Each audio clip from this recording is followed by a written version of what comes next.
असून मराठी भाषिक भक्त समाजास सहज समजावे म्हणून हिंदी भाषेतून मराठी भाषेत रूपांतरित करण्यात आलेला आहे.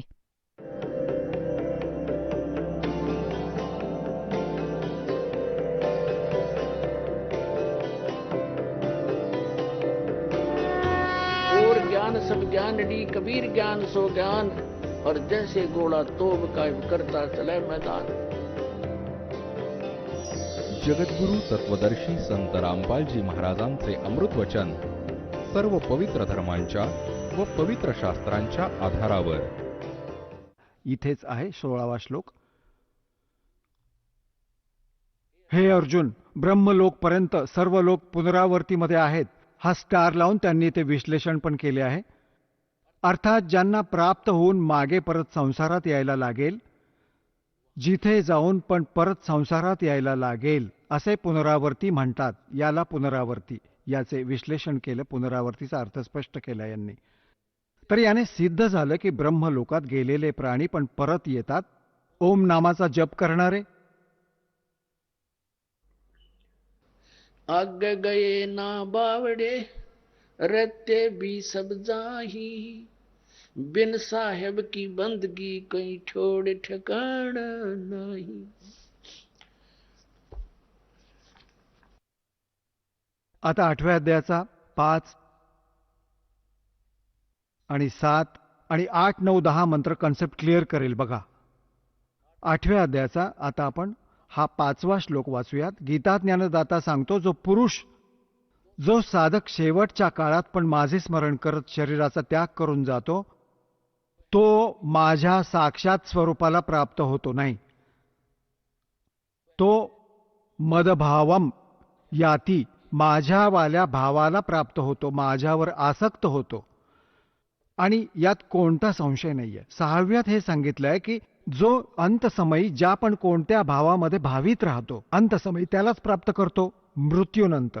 6व्यामध्ये एक नियम सांगितलाय, विधान सांगितलंय. जा साता बासा हुई. याचा अर्थ हा आहे, हे कुंतीपुत्र अर्जुन, अंतकाळात ज्या ज्या भावांचं स्मरण करत करत शरीराचा त्याग करून जातो, करतो, तर त्यालाच प्राप्त होतो.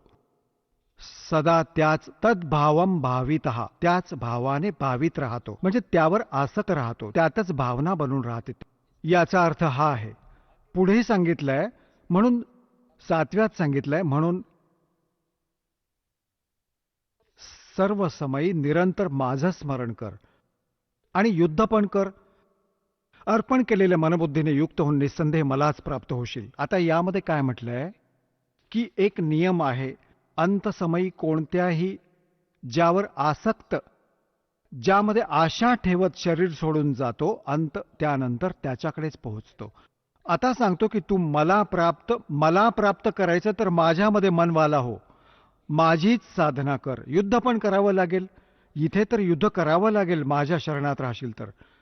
आणि युद्ध करणाऱ्याला तर मग शांती स्वप्नात सुद्धा नाही. याने सिद्ध आहे की ओम नामाचा जप करणाऱ्याला शांती नावाची गोष्ट नाही. यासाठी 18व्या अध्यायाच्या 62व्या श्लोकात सांगितले की अर्जुन, तू सर्व भावाने त्या परमेश्वराला शरण जा. त्या परमेश्वराच्या कृपेनेच तू परम शांतीला आणि शाश्वत स्थान म्हणजे त्या सनातन परमधामाला प्राप्त होशील. याने सिद्ध झाले की गीता ज्ञानदाता सांगतो की माझ्या शरणात राहायचं असेल तर युद्ध करावं लागेल तुला. आता तू विचार कर, जिथे युद्ध करायचं आहे तिथे शांती नावाची गोष्ट नाहीये, आणि हे ओमने शांती शोधतायत आणि म्हणतात की ओम शांती. झाली शांती? स्वप्नात पण नाही मिळणार. आता गीताजी अध्याय नंबर 8च्या आपण 5, 6, 7 वाचले. 8, 9, 10 मध्ये त्या परमाक्षर ब्रह्मची महिमा सांगितली. पहा अध्याय नंबर 8चा, हे श्रीमद भगवत गीता. हे 7 पर्यंत वाचलं आपण, आता 8वा वाचूया. इथे याचा अनुवाद आहे. हे पार्थ, हे नियम नाहीये, हे आपोआप नियम तर त्यात लिहायला हवं होतं. परमेश्वराच्या अभ्यास योग युक्तेन, हे ध्यानांवरच पूर्णतः भर देत आहेत. ध्यानाचा अभ्यास रूप योगाने युक्त नाही, नामाने, नाम सांगून ठेवलंय ओम तत्सत. आता जसं या परमात्म्याच्या त्या लोकाला मिळवायचं आहे आपल्याला, जिथे जाऊन सुखी होऊ आपण. परमात्मा तर इथे येत राहतात, दर्शन पण होत राहतात. ते सांगून गेलेत अशी साधना करा, या साधनेने या प्रकाराने या स्थानाला प्राप्त व्हाल, जिथे गेल्यानंतर परत परतून नाही यायचं. तर त्यासाठी मजुरी आहे ही साधना आमची. जसं हँडपंप लावायचा आहे. हँडपंप कशासाठी लावायचा आहे? लावायचा आहे याकरता की पाणी आम्हाला इष्ट आहे, आपल्याला पाणी पाहिजे आणि पाणी पृथ्वीत आहे. त्यासाठी हँडपंप लावण्यासाठी जी पण आपण उपकरणे वापरली आहेत, तो हँडल, पाईप आणि जितकं काही सारी काही पद्धत जी आहे त्याला मिळवण्याची, ही आपली साधना आहे, ही पूजा नाहीये. पूजा तर आपण त्या पाण्याची करतो ज्याला मिळवायचं आहे आपल्याला. तर हा मंत्र जो आहे ओम, तर या ब्रह्मचा, आणि तत् या अक्षर पुरुषाचा. अक्षर पुरुष एक पेड़ है, निरंजन वा की डार, तीनों देवा शाखा है, ये पात रूप संसार. तत् हे अक्षर पुरुषाचा आणि सत हे सारनाम आहे, आदिनाम आहे, ही परमक्षर ब्रह्मची पूजा आहे. त्याला प्राप्त करण्याचा मंत्र आहे. म्हणजे या सर्वांना मिळून आपण असा विचार केला, हँडपंप लागेल या साऱ्या प्रोसेसला. जसं श्वास उच्छवासाने सतनामाच्या 2 अक्षरांचा जप करायचा आहे. हे तर समजा की हँडल मारतोय आपण आणि पाईप खाली करतोय, पाईप पोहोचला पाण्यापर्यंत, मग त्यानंतर काम सुरू होतं सारनामाचं. म्हणजे मशीन समजा सारनाम, सार शब्द आहे, आणि त्याने जी वस्तू मिळेल ती आमची इष्ट आहे. जल ते चुकीचं सांगत आहेत. लक्ष दिलं तर कळेल की यांचा अडवणूक करण्याचा मानस होता. बघा 8व्या अध्यायाचा, आता आपण 8वा श्लोक वाचत होतो 8व्या अध्यायाचा. हा 8व्याचा इथे अनुवाद आहे. हे पार्थ, परमेश्वराच्या अभ्यास, त्या नामाने, अभ्यासाने, जे त्याचे सच्चिदानंद परब्रह्मचे नाव आहे ना, त्याच्या अभ्यासाने की योगाने युक्त, त्याच्या भक्तीने युक्त, दुसरीकडे विचलित न होणाऱ्या चित्ताने, म्हणजे बिलकुल कुठे दुसऱ्या इष्ट देवतेची पूजा नाही करायची, त्या भगवानाला इष्ट मानून पूजा करणं, निरंतर चिंतन करत करत परम दिव्य पुरुष, परम प्रकाशरूप दिव्य पुरुषाला म्हणजे परमेश्वरालाच प्राप्त होतो. गीता ज्ञानदाताहून अन्य कोणाला प्राप्त होतो. आणि 9व्यामध्ये म्हटलं आहे की जो कवीम, जर या कवीबद्दल बोललो तर लांबच लांब चॅप्टर बनेल. आपण त्याचा अनुवाद वाचून आपली जी कॉन्सेप्ट आहे ती क्लिअर करू. जो सर्वज्ञ लिहिलं यांनी, हे परमात्म्याचे नाव आहे. अनादी, सगळ्यांचे नियंता, सूक्ष्माहून अतिसूक्ष्म, सगळ्यांचे धारण पोषण करणारे, अत्यंत अचिंत्य स्वरूप. आदित्य वर्णम, म्हणजे सूर्याप्रमाणे चमकदार, चमकणारा प्रकाशरूप. आता सूर्य प्रकाशरूप तर निराकार कसा झाला? सूर्य साकार आहे तो परमात्मा, परंतु शरीर तेजोमय आहे. तमस्सहा म्हणजे अविद्येच्या अतिपलीकडे सच्चिदानंद घन परमेश्वराचं स्मरण करत. 8-9 वाचले आपण. 8व्या अध्यायाचा 10व्यावर आलो आपण. करत करत तो भक्तियुक्त पुरुष अंतकाळात योग बलेन, म्हणजे भक्तीच्या शक्तीने, योग म्हणजे भक्ती, जी साधना आपण केली आहे त्या भक्तीच्या शक्तीने भ्रुकुटीच्या मध्ये प्राणांना चांगल्या प्रकारे स्थापित करून परत निश्चल मनाने स्मरण करत करत त्या दिव्य परमपुरुष, दिव्यरूप परमपुरुष परमात्म्यालाच प्राप्त होतो. त्या परमात्म्याला, परम अक्षर ब्रह्मला प्राप्त होतो. आता पुण्यात्म्यांनो, याच संदर्भात परमात्म्याने म्हटलंय कि गुण तीनों की भक्ति में ये भूल पड़ो संसारी, कहें कबीर निज नाम बिना कैसे उतरो पार. आता आपण भक्त आहात कारण की तुम्ही दुधाने पोळलेले आहात आणि आता लस्सीला पण फुंकण्याचा प्रयत्न करत आहात. अनेक भक्त सांगतात, एक भक्त आला श्रद्धाळू आणि त्याच्याबरोबर 4-5 शिष्य पण, ते शिष्य घेऊन येत होते त्याला, आणि तो संत होता. त्या शिष्यांना समजलं, त्यांना कळलं की गुरुजी पण बनतील पशु. त्याला सांगून समजावून आणलं की बघ, आम्हाला तर हवेत भगवान, तुम्ही पण परमात्म्यासाठी प्रयत्न करत आहात आणि आम्हाला पण हेच सांगू इच्छिता परमात्म्याची भक्ती करा. आज आम्ही जे ज्ञान ऐकलं एक, तुम्ही त्याचा निर्णय करा. आणि चला तुम्ही पण चला आणि बघा इथे आले आहेत, त्यांनी ज्ञान ऐकलं, समजलं. आता शिष्यांच्या म्हणण्याने त्याला मानावं लागलं, नाम घेतलं. आता बघा उलटी गंगा वाहवतील परमात्मा. आता गुरूंना शिष्य पार करवतील, त्यांची समजूत घालून आणतील. बिनकामाची ओझी वाहता आपली कर्म बिघडवणारी. कल्याण करवून घ्या जाऊन. तो तर चतुर माणूस होता, कर्म खूप बिघडले होते त्याचे, अभिमान शिल्लक होता. नाम घेऊन गेला, पहिला मंत्र घेऊन गेला. मग काय म्हणतो शिष्यांच्या समोर किंवा भेटताना, चार इकडे उभे, चार तिकडे उभे. म्हणू लागले, एकीकडे तर आपण सांगता माझी एक प्रार्थना आहे, ऐकवा. हा बाबा ऐक. एक तर सांगता याची पूजा नाही करायची आणि हे मंत्र तोच देतात. बघ भावा बघ. सांगा बाबा. आता त्या एका मिनिटात काय समजावणार? कारण त्याला तर हे हवं होतं की शिष्य तर मला चिकटून राहावेत, त्यांच्या कल्याणाशी त्याला काही देणं घेणं नव्हतं. अज्ञानी माणूस होता तो. आता पुण्यात्म्यांनो, ही भक्ती देत नाही आम्ही त्यांची. आता जसे आपण विदेशात गेलेलो आहोत आणि तिथले जे प्रबंधक आहेत, जसे आपण कोणाकडून जोडणी घेतली आहे विजेची, कोणाकडून टेलिफोनची आणि कोणाकडून गॅसची, पाण्याचं किंवा बँक लोन घेतलेलं आहे, तर त्याचे जे कर्ज परत देत आहोत, द्यायचे आहे, तर काय आपण त्यांची पूजा करत आहोत? ते तर तुमचे एक एक माणुसकीच्या नात्याने परमकर्तव्य बनत आहे. त्याचा टॅक्स द्यायचा, विजेचं बिल भरायचं, कारण ते आपली जोडणी चालू ठेवतील. हे काय त्यांची पूजा थोडीच करतात, उपकार थोडीच करतो आपण त्यांच्यावर. आपण पैसे देतो आणि त्यांच्याकडून घेत आहोत, ते काय उपकार करतात आपल्यावर?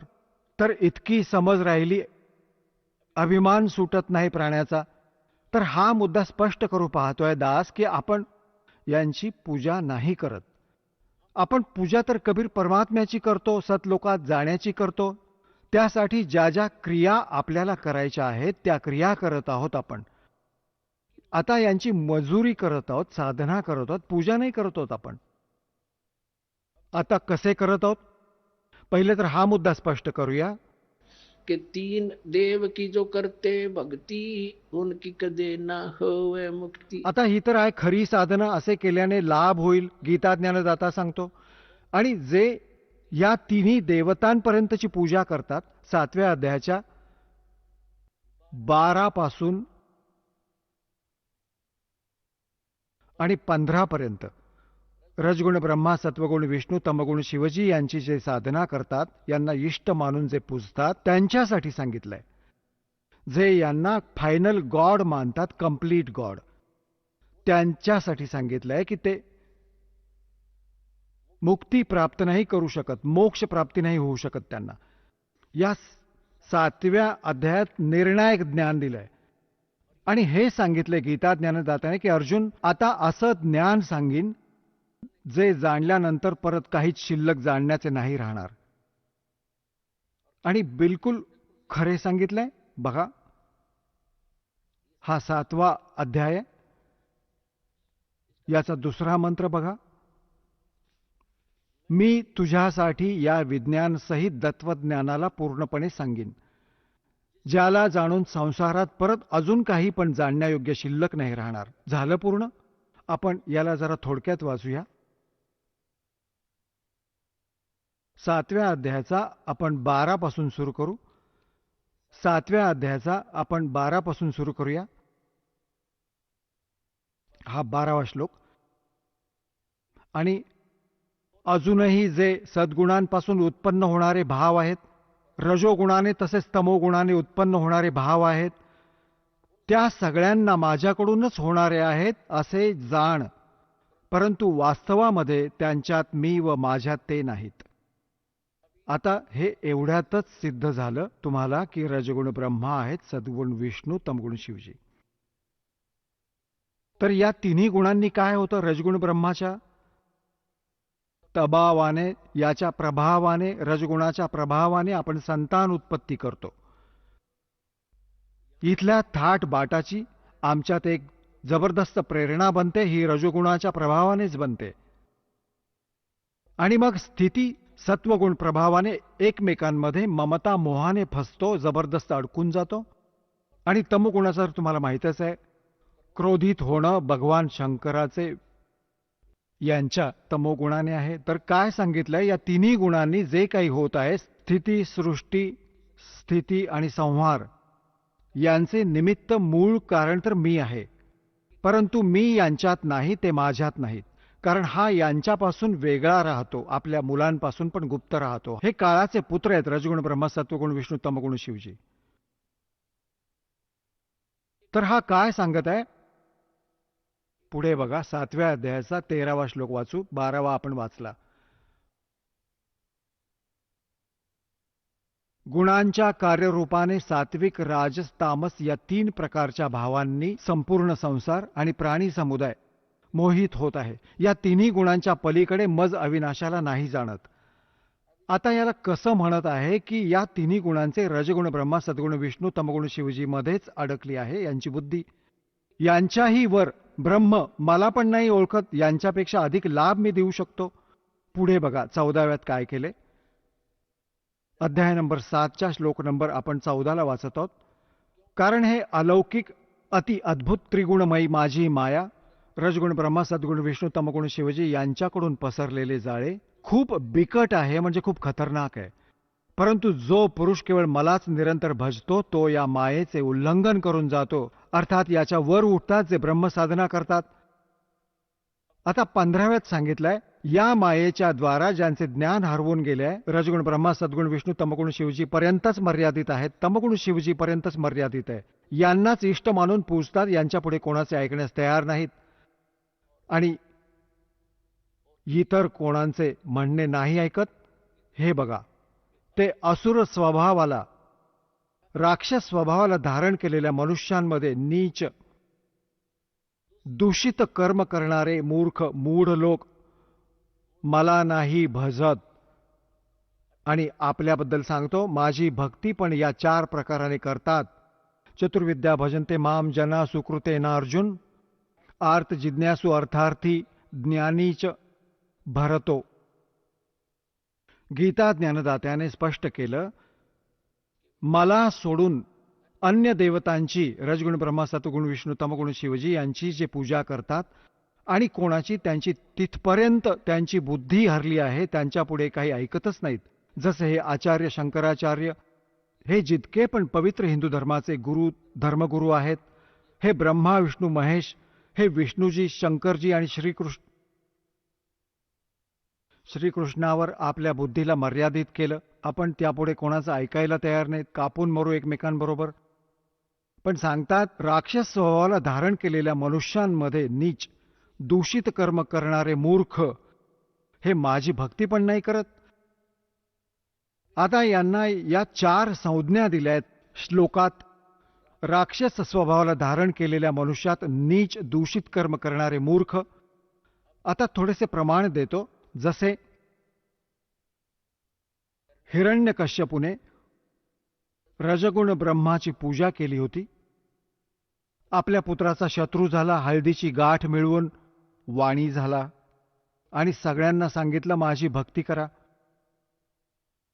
आपल्या मुलाचा शत्रू झाला, जुलूम केले, मग परमात्म्याने येऊन त्याची छाती फोडली. कुत्र्याच्या मरणाने मेला, राक्षस म्हणवला गेला, रजगुण ब्रह्माचा उपासक. मग तमगुण शिवजीचा उपासक होता रावण. कसे जुलूम, कसे दूषित कर्म केले, आपल्याच मातेला उचलून आणले, पत्नी बनवण्याचा प्रयत्न करू लागला, सीतेला उचलून आणलं. म्हणजे शिवाचा पुजारी, आपले मोठे भाऊ, त्याचे मोठे भाऊ विष्णूच्या पत्नीला उचलून आणलं. सांगा, अक्कल आहे? तर यापेक्षा दूषित कर्म अजून काय करणार? दूषित कर्म करणारे मूर्ख, राक्षस स्वभावाला धारण केलेल्या मनुष्यात नीच. तर 4ही उपमा यांच्यावर फिट्ट बसतात. रावणाला कुत्र्यासारखं मरण आलं, राक्षस म्हणवला गेला. एक भस्मागिरी नावाचा तपस्वी होता, भगवान तमोगुण शंकराचा उपासक. त्याच्या दरवाजासमोर, दारासमोर वर पाय करून खाली डोके शीर्षासनमध्ये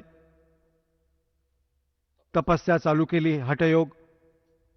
एक दिवस पार्वतीने म्हटले की भगवान, तुमचा उपासक काय मागतो ते द्या, तुम्ही तर समर्थ आहात. तर शिवजींनी विचारलं, बोल बाबा काय मागतोस? भस्मागिरी. भस्मागिरी म्हणाला, भगवान वचनबद्ध व्हा तर सांगतो. शंकर भगवानांनी म्हटलं, ठीक आहे बाबा, तथास्तु. आता झालो वचनबद्ध, बोल. एकदम उभा राहिला, सरळ वर डोकं करून म्हणू लागला, भगवान हे भस्मकडे द्या जे तुम्ही हातात घालून ठेवलंय. भगवान श्री शंकरांनी विचार केला, साधू संत आहे, जंगलात राहतो, आपल्या रक्षणासाठी मागत असेल, काढून दिले. वचनबद्ध तर झालेच होते. आता जसं त्या राक्षसाच्या हातात ते कडं आलं, त्याच वेळी सांगितलं, सावध व्हा शिवजी, शिवजी तुला मारीन मी, यासाठी मी साधना करत होतो आणि पार्वतीला पत्नी बनवीन. हा हा हा हा, एकदम बदलली लक्षणं, हावभाव. आता बघितलं भगवान शिवने, ही तर गोष्ट बिघडून गेली राक्षसाची, याचा तर चेहराच बदलला एकदम. तर भगवान शंकर पळून गेले तिथून, आपला जीव वाचवून. आता पुण्यात्म्यांनो बघा, पुढे पुढे भगवान आणि मागे पुजारी रेडा वळूसारखे त्यांच्या मागे पळतायत.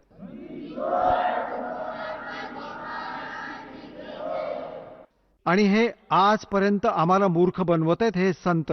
असं म्हणतात की ते मृत्युंजय, कालंजय, सर्वशक्तिमान, महेश्वर, सर्वशक्तिमान. आता सांगा, मृत्युंजय होता, घाबरून पळतोय. कबीर साहेब होते मृत्युंजय, त्यांच्यावर असे असे जुलूम केलेत, तोफ लावली होती परमात्म्याला मारण्यासाठी, समुद्रात टाकलं होतं, गंगेत. नौकेत बसवून घेऊन गेला तो हातकडी, हातात हातकडी, पायात बेड्या बांधून, आणि गंगेत सोडून दिलं. बेडी आपोआप तुटली, बेडी निघून गेली हात व गळ्यातून. पाण्यावर बसले भगवान, तोफेचे गोळे सोडले त्या दुष्टांनी. 4 पहर 12 तासांपर्यंत तोफेचे गोळे मारत राहिले, पण एकही जवळ नाही गेला. ते होते मृत्युंजय. आता तिथून पुढे पुढे भगवान शिवजी पळत आहेत, मागे मागे भस्मागिरी पूर्ण वेगाने. आता परमात्मा येऊन जीव वाचवतो त्याचा. स्वतः परमेश्वर आले, पार्वती रूप घेतले, त्या दोघांच्या मध्ये एका झाडाखाली उभे राहिले. आता भस्मागिरी तर पळत होता, त्याला पार्वती रूपातील भगवानानेच म्हटले, थांब थांब. तो थांबला. त्याने तर, आणि हे पण सांगितलं की का घाबरतोयस, तो तर थांबणार नाही, माहीत नाही कुठे जाईल, जाऊ दे त्याला, ये बस आता. भस्मागिरीची तर लाळ गळत होती, तिथंच थांबला तो. आता भस्मागिरीला पार्वती रूपातील भगवान म्हणाले, काही नाच वगैरे करून दाखव मला, ज्याने माझा आत्मा प्रसन्न होईल तुझ्यावर. तर म्हणू लागला, मी ऋषी तपस्वी व्यक्ती, मी कधी नाच केला नाही. तर पार्वती रूपातील परमात्म्याने म्हटलं की ये मी शिकवते, असं कर, पाय असे कर, हात असे कर, आणि हात असे अजून वरती कर. ज्यात कडं घातलं होतं ना ते भस्मकडा, तो हात जेव्हा डोक्यावर ठेवला भस्मगिरीच्या, झालं त्याचं भस्म. तो भस्मगिरी मेला. त्या कड्याला घेऊन विष्णुरूप धारण करून परमेश्वर आणि शिवजीच्या समोर खूप दूर येऊन उभे राहून प्रकट झाले. आणि शिवजी मागे बघत पळून गेले आणि म्हटले, पळ विष्णू पळ, राक्षसाने माझ्यासोबत असा असा धोका केला. तर परमात्म्याने म्हटले विष्णू रूपात की भोलेनाथ बघ, हे तुझं कडं घेऊन आलो मी. त्याला पटली नाही गोष्ट, कसे घेऊन आलात तुम्ही? म्हटले की मी त्याला मारले असे असे पार्वतीचे रूप घेऊन, आणि त्याला गंडक नाच नाचवून मारले. आता त्याला पटत नव्हती ही गोष्ट, तेव्हा बरोबर घेऊन आले त्यांना, त्याची राख दाखवली ना, बघ हा मरून पडलाय, हा जळून गेला. तेव्हा हृदयाचे ठोके ठीक झाले मृत्युंजयाचे, शंकर भगवानाचे.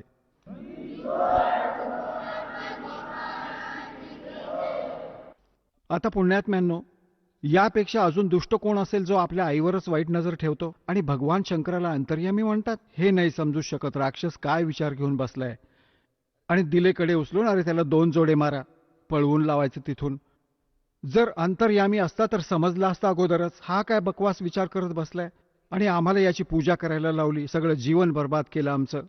आणि परमात्मा 600 वर्षांपूर्वी सांगत असत, 3 देव की जो करते भक्ति उनकी कदे ना हुआ मुक्ती. होय. आता भस्मागिरीचा भस्मासूर झाला, राक्षस म्हटला गेला आणि कुत्र्यासारखा मृत्यू झाला. असे दूषित कर्म, असे जुलूम आपल्या आईवर नियत बिघडवली, म्हणजे देव इष्टदेव रूपामध्ये पूजत होता, त्याच्या पत्नीबद्दल दोष मनात ठेवत होता, नीच, त्याच्यापेक्षा वाईट, यापेक्षा दुष्ट कोण असेल? मग तिसरे येतात विष्णूचे उपासक, वैष्णव. एका वेळेस कुंभमेळा झाला हरिद्वारच्या हरकी पेढीमध्ये, परभी उत्सवात त्यांचा संयोग झाला.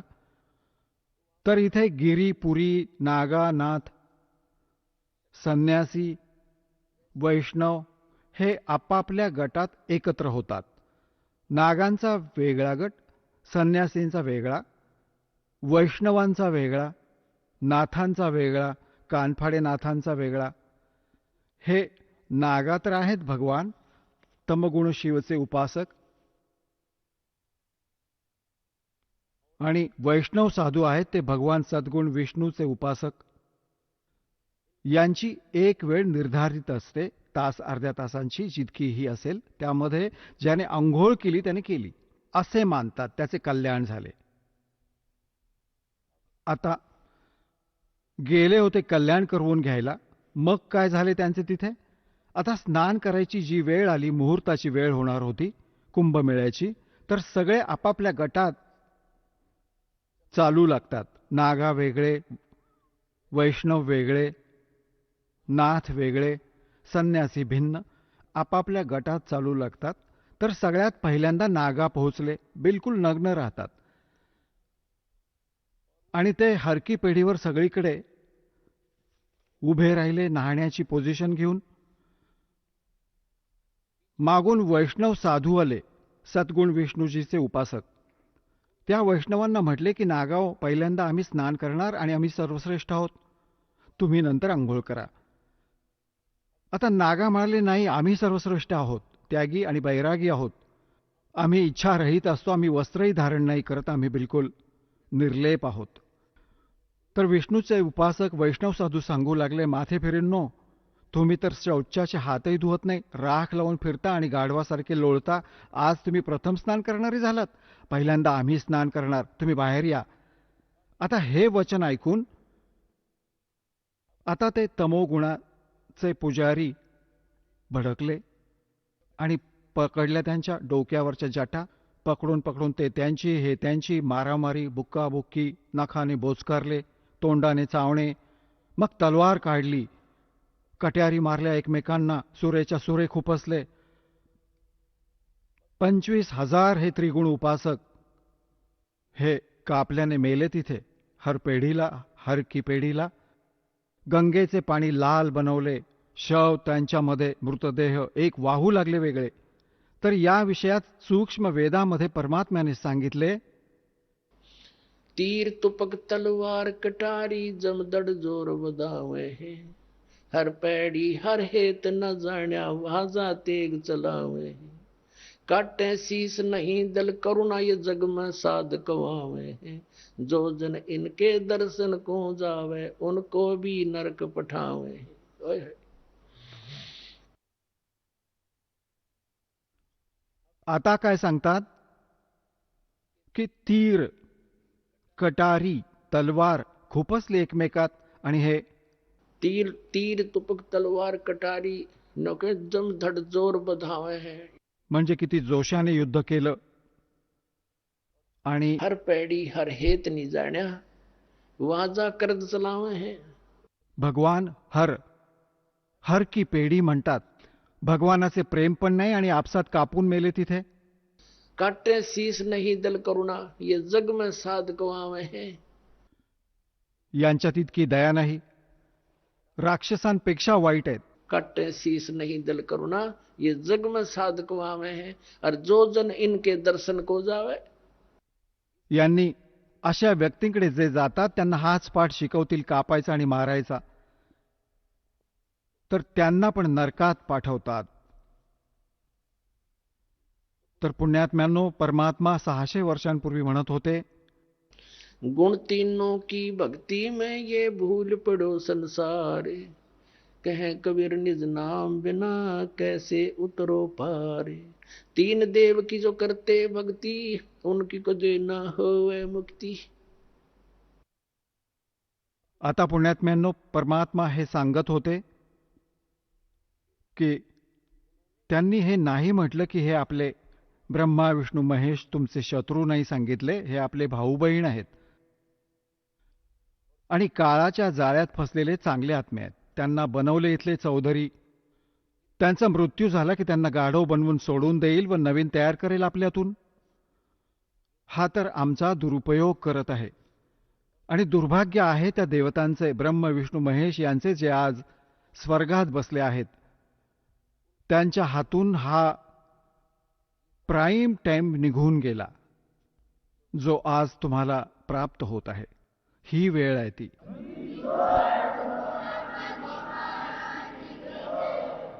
परमात्मा कबीरजी आदरणीय गरीबदास साहेबजींना सतलोकात घेऊन गेले होते.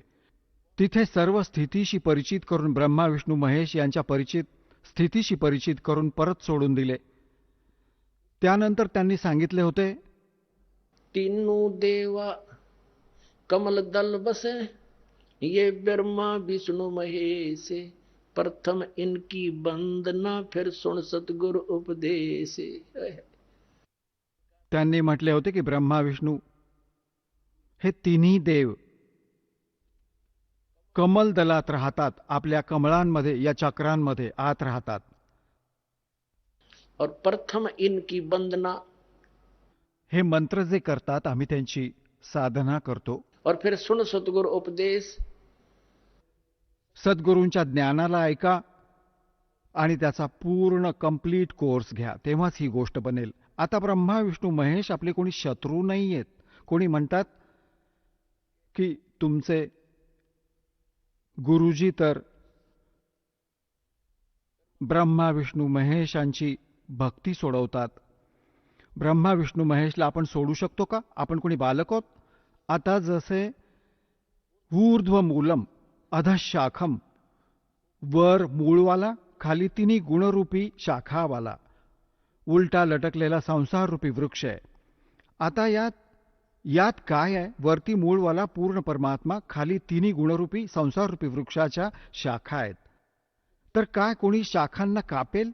बुद्धिमान व्यक्ती वृक्षाच्या फांदीला कोणी कापायला सांगेल की याला तर फेकून द्या कापून, मग त्या खोडाचं काय करणार बाकीच्या? परमात्मा म्हणायचे की जसे कोणते आपल्याला भक्तिरूपी रोप लावायचं आहे आणि आपण रोप वाटिकेमधून कोणतं रोप आणलं, कसं लावू त्याला? खड्डा खोदू आणि त्या खड्ड्यात त्याला मुळाकडून मातीत दाबून आणि रोपाच्या मुळाचे सिंचन करू. तर जड म्हणजे मुळाची पूजा करू आपण, तर ते रोप वृक्ष होईल, त्याच्या फांद्या मोठ्या मोठ्या होतील, तिन्ही गुणरूपी शाखा. तर त्या फांद्यांना फळ लागेल आणि फळासाठी आपण सर्व प्रक्रिया आपली करत आहोत, फलप्राप्तीसाठी आपण करत आहोत. तर तोडायचे नाही, आपल्याला असे करायचे आहे. आपली वे ऑफ वर्शिप आध्यात्मिक शास्त्रांप्रमाणे करायची आहे, शास्त्रांप्रमाणे करायची आहे. बघा, हे समजा की आपण एक रोप लावले, तर ही आहे बुद्धिमत्ता. मुळांना कुंडीत म्हणजे मातीत घातले, दाबले आणि पूजा चालू केली, सिंचन. हे मूळ कबीर परमात्मा आहेत या संसाररूपी वृक्षाचे. आता हे आम्हाला मुळाला पूजायचे आहे. या ब्रह्मा विष्णू महेशची पूजा नाही करायची. आपण काय करतो? असे करत आहोत. हे बघा, काय बालकाप्रमाणे काम केले आम्ही. हसू नाही येणार? आपण ही अशी पूजा करतो, उलटे काम केले आपण. ब्रह्मा विष्णू महेश यांना आपण इष्टरूपात पूजत आहोत. कुंडीत आणले ब्रह्मा विष्णू महेश आणि ही पूजा करत आहोत. तर कोण काय म्हणेल? समजूतदार व्यक्ती म्हणेल, अरे सरळ केलं पाहिजे त्याला. आणि तो लढतो, बाजू हो, दूर, खबरदार, तू काय केलंस? आता पहा, मूळ सोडून दिलं आपण. आता मूळ वर राहिलं तर रोप, भक्तिरूपी रोप सुकून गेलं. हे युजलेस आहे. ही शास्त्रविधीचा त्याग करून शास्त्रविरुद्ध साधना आहे ही, उलटे लावलेले भक्तिरूपी रोपटे. आणि आम्हाला असे करायला सांगितले, तर याच्यात त्यांची पूजा करू भगवान कबीर साहेबांची. मग आपली शास्त्रानुकूल कर्म बनतील. शास्त्रानुकूल संस्कार झाल्याने ही फळे ब्रह्मा विष्णू महेश यांनी द्यायची आहेत आपल्याला, कारण इथले हे प्रधान आहेत. आता यांना फळे लागतील. आता याचे प्रमाण देतो. आता पुण्यात्म्यांनो, परमात्मा सांगत असत तुम्ही साधना ठीक करा आणि मग तुम्हाला लाभ होईल पूर्ण. आता तुम्ही साधना करत आहात त्यांची, जे तुम्हाला काही देऊच नाही शकत. आता जसे तुम्ही कोणत्या फॅक्टरी मालकाची नोकरी करत आहात, तर नोकरी त्याची करत आहात, तुमची हजेरी लागून पगार बनून कॅशियरकडे येतो, अकाउंटंटकडे येतो. आता पगार तर देणार अकाउंटंट आणि तो कॅशियर, पण तो देणार तुमचा वर्क डन, आणि ते पण त्या मालकाची मजुरी कराल तर. जर त्यात तुम्ही लागलात अकाउंटंट व कॅशियरचे बूट साफ करायला, भांडी घासायला, तिथली नोकरी सोडली तुम्ही, ते तुम्हाला काय देणार? तुम्हाला ते म्हणतील पळ इथून, चहा पण नाही देणार वेळेवर.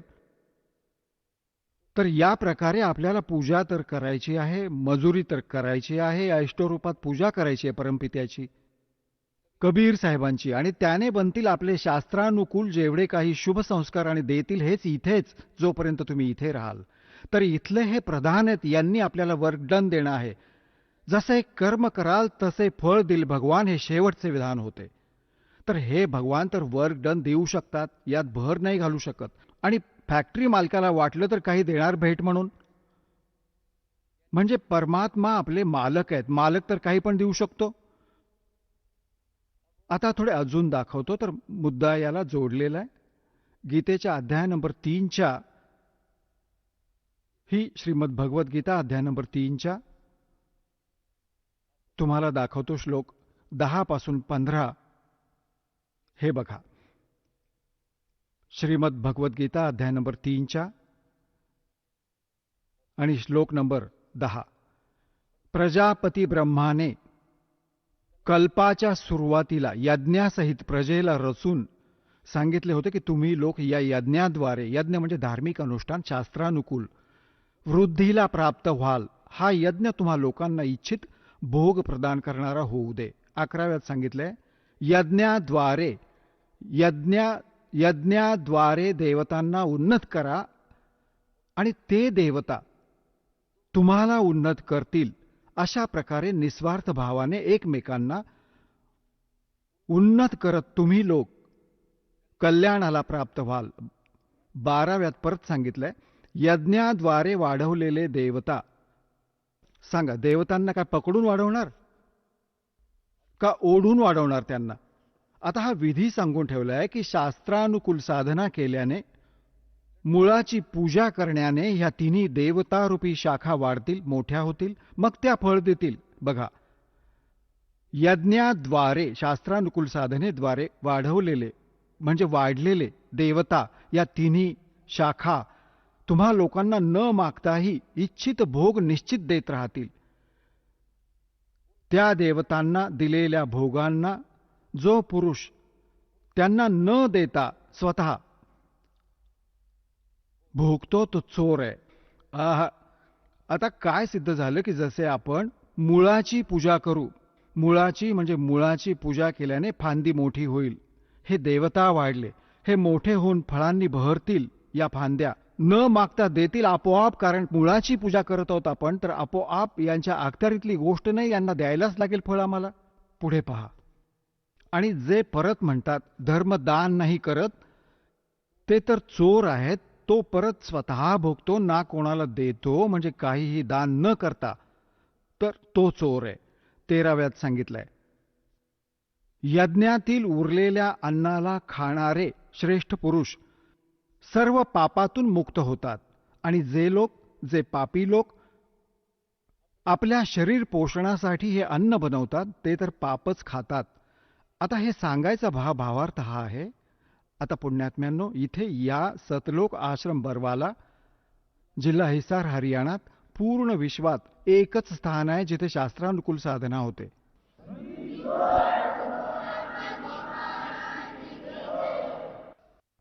आता हे काय सांगत आहेत? यज्ञातील उरलेल्या अन्नाला खाणारे श्रेष्ठ पुरुष, संत. संत म्हणजे चांगला आत्मा, तर सर्व पापांपासून मुक्त होतात. आपण सर्वात पहिल्यांदा परमात्म्याचा नैवेद्य काढतो, भोजनाचा पण आणि हलव्याचा प्रसाद बनून येतो तो पण. त्याला भगवानापुढे नैवेद्य ठेवून मग उरलेल्या अन्नाला वितरित केले जाते. तर असं म्हणतात, यज्ञातील उरलेल्या अन्नाला खाणारे संत म्हणजे साधू संत भक्त, यज्ञातील उरलेल्या अन्नाला खाणारे संत म्हणजे साधू संत भक्त आत्मे, सच्चे आत्मे सर्व पापातून मुक्त होऊन जातात. आता म्हणायचा भाव हा आहे की इथे पहिल्यांदा भगवानाला नैवेद्य दाखवून उरलेले अन्न त्याच्या मुलांना वाटले जाते. ते ते महापापनाशक बनते. तर इथे याल तर सर्व साधना मिळेल तुम्हाला, तर सर्व पापातून मुक्त व्हाल तुम्ही. ज्ञान ऐकाल, धर्मयज्ञ, ज्ञान यज्ञ, प्रणाम यज्ञ, सर्व यज्ञ साधना पूर्ण ट्रीटमेंट दिली जाईल. मग म्हणतात जे दान धर्म नाही करत ते तर चोर आहेत भगवानाचे.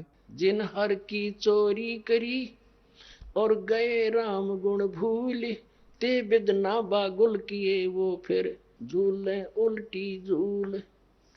सांगतात ज्याने हरीची चोरी केली, भगवानाने जे आपल्याला दान दिले आहे धन, तुमच्या संस्कारात त्याला पुढे दान जो नाही करत तो तर चोर सांगितलाय भगवानाचा. तर मग काय सांगतात बघा, पुढे यात निष्कर्ष निघत आहे.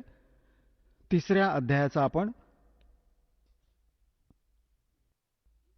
अध्यायाचा आपण हा 13वा श्लोक वाचला. यज्ञातील उरलेल्या अन्नाला खाणारे श्रेष्ठ संत, संत म्हणजे तुम्ही चांगले आत्मे, पापातून मुक्त, सर्व पापातून मुक्त होतात. आणि जे पापी लोक आपले केवळ कमवले व खाल्ले इथपर्यंतच सीमित आहे, ते तर पापांना खातात. आता 14 आणि 15 मध्ये निर्णायक ज्ञान दिलंय. पहिले अनुवाद वाचू इंजिनियर्सचा, मग समजेल. संपूर्ण प्राणी अन्नापासून उत्पन्न होतात. अन्नाची उत्पत्ती वृष्टीपासून होते, वृष्टी यज्ञापासून होते, आणि यज्ञापासून यज्ञ शास्त्र अनुकूल, याचा अर्थ आहे शास्त्र अनुकूल कर्माने जे होते ते विहित कर्माने उत्पन्न होणारे आहेत. यज्ञ म्हणजे धार्मिक अनुष्ठान. आणि कर्म समुदायाला तू ब्रह्मो उद्भवम, यांनी ब्रह्माचा अर्थ वेद केला. ही काय गोष्ट झाली? ब्रह्मचा अर्थ वेद केला. इथे लिहायचे होते बघा की आम्ही इथे आलो या काळाच्या लोकात, तर आम्हाला कर्म करूनच मिळेल, नाही तर नाही मिळणार. तर म्हणतात हे कर्म लावले ब्रह्मने बनवले विधान इथले, आणि ब्रह्माची उत्पत्ती झाली त्या परमाक्षर ब्रह्मपासून, त्या परमात्म्यापासून, त्या सच्चिदानंद घनब्रह्मपासून. याचा अर्थ हा आहे. परंतु या अज्ञानींना तर ज्ञान काही नव्हतेच, सर्व उलट्या आडकाठ्या घातल्या.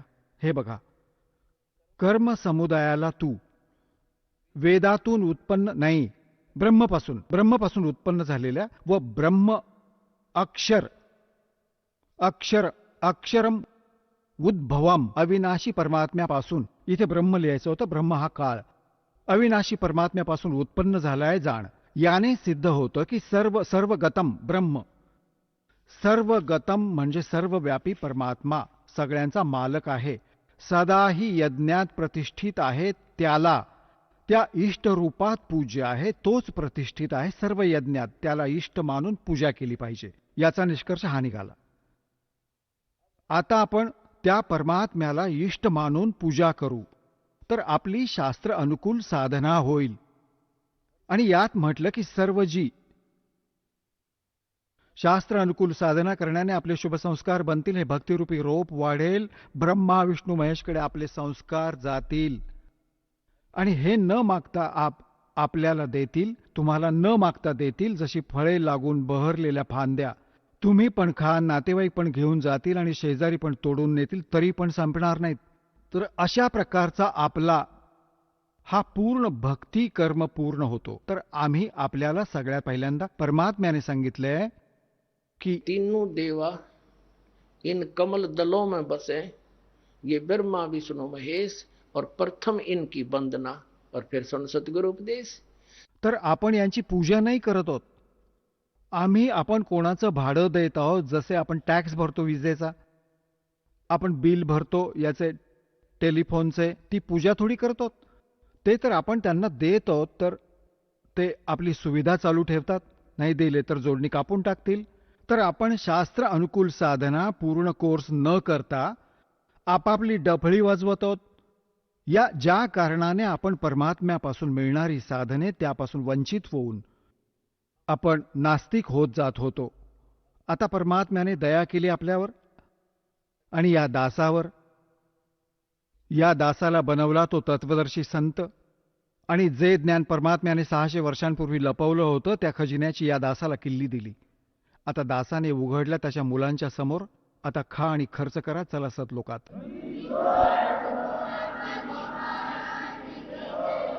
चला आता आपण त्या श्रद्धाळूंचे अनुभव जाणून घेऊयात, ज्यांनी जगद्गुरू तत्वदर्शी संत रामपालजी महाराजांकडून दीक्षा प्राप्त केलेली आहे, तसेच त्यांच्याद्वारा सांगितलेल्या भक्ती मार्गावर चालत आहेत. नमस्कार. सतसाहेब. आपलं नाव? कल्पना संजय सपकाळे. आपण कुठून आलात? तालुका धरणगाव, जिल्हा जळगाव, महाराष्ट्र. आपला व्यवसाय काय आहे? मजुरी. संत रामपालजी महाराजांची गुरुदीक्षा आपण कधी घेतली? 16/3/2018 मध्ये. संत रामपालजी महाराजांची गुरुदीक्षा घेण्याअगोदर आपण व आपला परिवार कोणती भक्ती साधना करत होतात? ब्रह्म, विष्णू, महेश, महाकालीची भक्ती करत होते. त्यानंतर शिव पार्वतीची भक्ती करत होते. भक्ती करता करता महाकाली अंगात याची सुरुवात झाली. महाकाली अंगात याची सुरुवात झाल्यानंतर सगळे परिवार भक्ती करायला सुरुवात केली की महाकाली आपली कुळदेवता आहे आणि आपण तिचीवाली भक्ती करूया आणि आपल्याला काहीतरी लाभ होईल, याच्यासाठी सगळं परिवार जुळलं महाकालीच्या भक्तीमध्ये. आणि तीर्थयात्रा सगळ्या ठिकाणी जायला सुरुवात केली. पुरं परिवार गाडी काढून सगळं घेऊन भंडारे व्रत सुरुवात केली. परत पंढरपूर यात्रा करायला सुरुवात केली.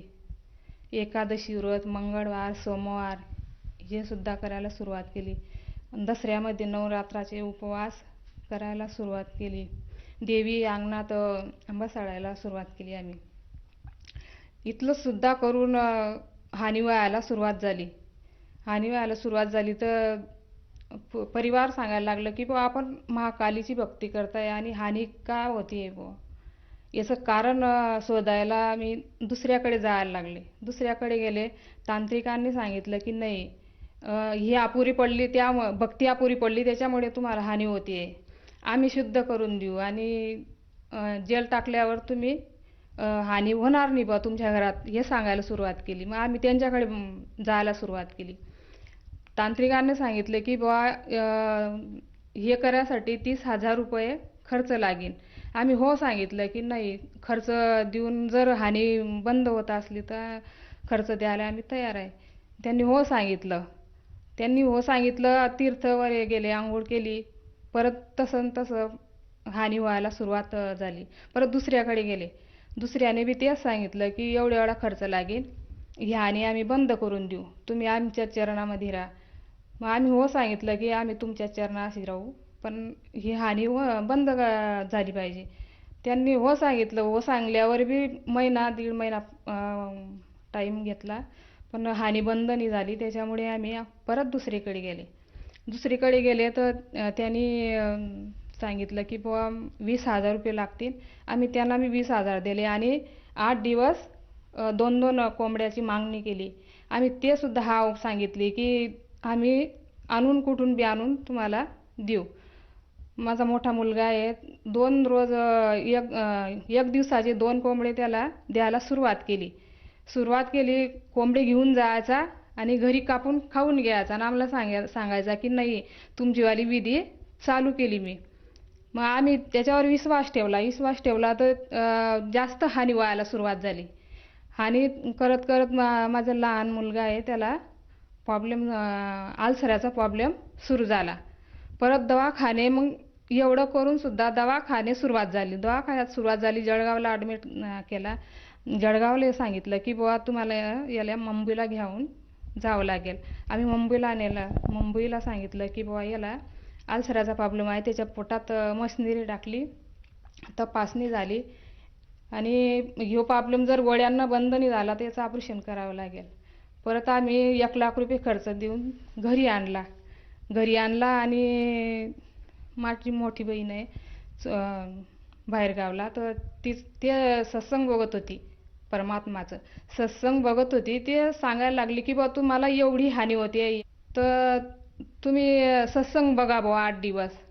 आम्ही 8 दिवस सत्संग पाहिलं, पण आम्ही त्या सत्संगाकडे दुर्लक्ष केलं की बुवा आम्ही एवढे माताच्या दरबारमध्ये आहे ना, आम्ही सुखरूप होऊ बुवा, आम्हाला सुखरूप करीन बुवा ती, आणि एवढी राक्षसांचा वध करते आणि ही हानी काय आहे बुवा तिच्या पुढे, असं म्हणून आम्ही टाळत गेले. तर ते 2-3 महिने सहज झाले 2-3 महिने. मग त्यापर्यंत आम्ही नाशिक गेले. नाशिकवरून एक पिंड आणलं शिवशंकराचं पिंड आणलं आणि त्याची स्थापना केली घरात छोटंसं. त्याची पूजा वगैरे करायला सुरुवात केली की बुवा बेल वाहिल्यावर ह्योच परमात्मा, असं वाटायचं की ह्योच परमात्मा आखरी आहे. याच्यामुळे त्याचीवाली सेवा करत गेले आम्ही. एकादशीचे व्रत धरायला सुरुवात केली, त्याचेवाले सोमवार व्रत धरायला सुरुवात केली. सोमवारच्या दिवशी बेलपत्र 108 बेलपत्र टाकायला सुरुवात केली. पण पुरी बाधा आमच्या घरात आली, भूतबाधा घरात आली. तर अशी काही बाधा घरात आली आमच्या ह्याच्यात, तर मुलाला मुनकी दाबायचा, तो माझे पाय ओढायचा, असे समोर दिखायचे की लहान मुलाला या खाटीवरून त्या खाटीवर उचलून टाकून द्यायचा. परत जे घरातलं जे मशीन आहे सगळ्या इलेक्ट्रॉनिक त्या सगळ्या जाळून खाक करायचा. पाणी टंकीमधलं पाणी सांडून फेकून द्यायचं. सगळी इथली हानी व्हायला सुरुवात झाली. हे घरातले लोक म्हणायला लागले की बुवा शिवशंकराले आपण पिंड म्हणून सण परमात्मा आखरी आहे बुवा ह्यो, आणि याला घरात आणल्यावर तर जास्त हानी होते. मग त्यांनी सांगितलं की बुवा हे पिंड आपण दुसरीकडे ठेवून या. पण मी नाही ऐकलं की नाही, परमात्मा आखरी आहे, हेच आपले सहाय्य करतील, त्याच्यामुळे ते पिंड घरातच ठेवलं. जसं तुम्ही सांगत आहात की सुरुवातीपासूनच आपण भक्तिमार्गात होतात, खास करून कालिका मातेवर आपली आस्था होती, आपण देवी देवतांची पूजा करत होतात, मंत्रिकाकडे तांत्रिकाकडे जात होतात, आणि आपल्याला जी काय आपली व्यथा होती, जो काय आपल्याला त्रास होता, जी काय आपली हानी होत होती शारीरिक मानसिक आर्थिक, त्या हानीपासून दूर होण्यासाठी किंवा त्या हानीपासून मुक्त होण्यासाठी आपण बरेचशा विधी केल्यात. तर मला असं विचारायचं आहे की संत रामपालजी महाराजांच्या मार्गात आपण कशा आल्यात आणि संत रामपालजी महाराजांची नामदीक्षा आपण कशी घेतली? संत रामपालजी महाराज गुरुदेवांची नामदीक्षा माझी बहिणी आहे चोपड्यामध्ये, तिने सांगितले की तू सत्संग बघ, सत्संग पाहिल्यावरी नामदीक्षा घे. तर 8 दिवस आम्ही सत्संग पाहिलं आणि परत मोबाईलवरनं मुलाला सांगितलं की आपण सत्संग पाहतोय, काहीतरी परमात्मा आहेत बुवा, आपल्याला दुःखाचं निवारण होईल. तर सत्संग पाहिल्यावर पुस्तकाची ज्ञानगंगा पुस्तकाची झेरॉक्स काढली आणि ते वाचायला सुरुवात केली. 8 दिवस आम्ही दोन्ही मायलेकांनी ते ज्ञानगंगा पुस्तक वाचलं. आणि परत आम्ही हिसारला फोन लावून त्यांनी पत्ता सांगितला आम्हाला वरणगावचा, तिथून पत्ता घेतला आणि वरणगावला नामदीक्षासाठी आम्ही तिथं गेले. जसं की तुम्ही सांगत आहात की संत रामपालजी महाराजांचे जे टी व्हीवर सत्संग येतात ते सत्संग आपल्या बहिणींनी बघितलेत आणि त्यांनी आपल्याला सुचवलं की आपण सुद्धा संत रामपालजी महाराजांचं ज्ञान समजून घ्यावे. त्या अनुषंगाने आपण संत रामपालजी महाराजांचं जे ज्ञानगंगा हे पुस्तक आहे, हे पुस्तक आपण वाचलं आणि त्यानुसार आपण ते पुस्तकातलं ज्ञान अर्जित करून संत रामपालजी महाराजांची नामदीक्षा घेतली. तर मला असं विचारायचं आहे, जेव्हा सुरुवातीला आपण जी भक्ती साधना करत होतात त्या भक्ती साधनेतनं आपल्याला कुठल्या प्रकारचा लाभ मिळाला नाही, परंतु जेव्हा आपण संत रामपालजी महाराजांची नामदीक्षा घेतली तर त्या नामदीक्षेमुळे आपल्याला व आपल्या परिवाराला काय काय लाभ प्राप्त झालेत? पहिल्यानं आध्यात्मिक ज्ञान मिळालं, सत्यभक्ती मिळाली. आणि दुसरा लाभ म्हणजे की शारीरिक त्रास होता, पाठीमध्ये दुखणं, हातपाय हे होणं, ताप येणं, हे लाभ मिळाला, हे दूर झालं. दवाखाना म्हणजे गोळी बंद झाली. आणि मुलाचा जो आलसरा होता, ज्याला जो दवाखान्यामध्ये मुंबईवरनं वापस आणला त्यावेळेस, त्याचीवाली गोळी बंद झाली, त्याचं ऑपरेशन टळलं, हा लाभ झाला. एके दिवशी संत रामपालजी महाराजाच्या दर्शनाला जायला निघाले. त्या दिवशी मोठा मुलगा आणि सून घरी राहिले की तुम्ही जाऊन या, मी पुढच्या फेरीला जाईल. तर तो घरी राहिला आणि आम्ही निघाले. निघताना दर्शनाला गेले आम्ही, पण घरी ते मशीन होती वाट्यांचं आणलेलं, ते चालू केले त्याने. चालू केलं तर रात्री त्याला चालू करून झोप लागली तेवढ्यात मशीने आग पेटली. आग पेटल्यावर त्याची म्हणजे नजीकच झोपला होता, सगळे मशीन जळून खाक झाली. ते वाट्या पण जेवढं मटेरियल होतं ते पण जळून खाक झालं आणि त्याचीवाली जे झोपला होता ते आथरून पण जळून खाक झालं. पण त्याला धक्का लागला नाही आणि आरोळी दिली की बाळा उठ रे, आग लागली. त्याला असं वाटलं की माझे वडीलच बोलले बुवा की परमात्मा आले आणि मला आरोळी मारली की बाळा उठ, आग लागली आहे, तिला विझव. तर तेवढ्यात त्याला जाग आली आणि ते आग विझवली, त्याने खाली फेकलं सगळं मटेरियल.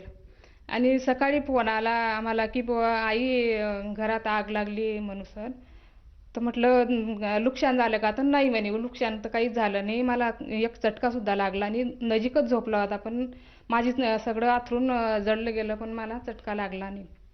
त्याने पण नामदीक्षा घेतली होती गुरुजींची. परमात्माने इथली दया केली आमच्यावर.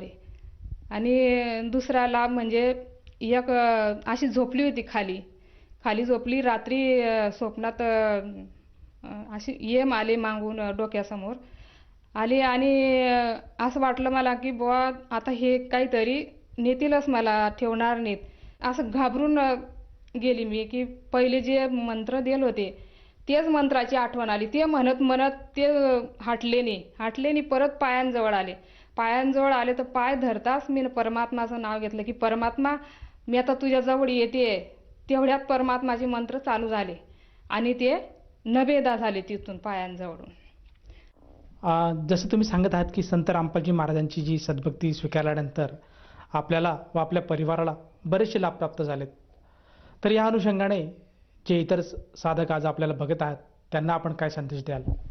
संदेश तर काय प्रार्थना करू इच्छिते की संत रामपालजी महाराज हिसारमध्ये परमात्माच्या अवतारमध्ये आले आहेत. नामदीक्षा घ्या आणि आपलं कल्याण करा. जसं तुम्ही सांगत आहात की संत रामपालजी महाराज आज हिसारमध्ये आलेले आहेत आणि त्यांच्याकडनं नामदीक्षा घेऊन आपण आपल्या जीवनाचं कल्याण करावा. तर ह्या अनुषंगाने कोणा साधकाला संत रामपालजी महाराजांची नामदीक्षा घ्यावायची असेल तर तो साधक नामदीक्षा कशी घेऊ शकेल? टीव्हीवर अनेक ठिकाणी सत्संग चालू आहेत. त्या ठिकाणी पट्टीवरती नंबर चालतात, त्या नंबरावरतून कॉन्टॅक्ट करा आणि नजीकी नामदीक्षा सेंटर केंद्र खुललेले आहे, तिथे आपण नामदीक्षा घेऊ शकता. जसं तुम्ही सांगत आहात की संत रामपालजी महाराजांचे आज महाराष्ट्रामध्ये प्रत्येक जिल्ह्यामध्ये नामदान केंद्र उभारले गेलेले आहेत. तर त्या नामदानाच्या ठिकाणी जाऊन एखादा साधक नामदीक्षा घेऊ शकतो. परंतु जर त्या साधकाला ती नामदीक्षा घ्यावायची असेल तर त्या साधकाला त्या नामदीक्षेसाठी किती पैसे मोजावे लागतात? नामदीक्षासाठी 1 रुपया पण खर्च नाही. उलट नामदीक्षासाठी पुस्तक मिळतं, मंत्रजापचं पुस्तक मिळतं. 1 रुपया पण पैसा लागत नाही. धन्यवाद. सतसाहेब.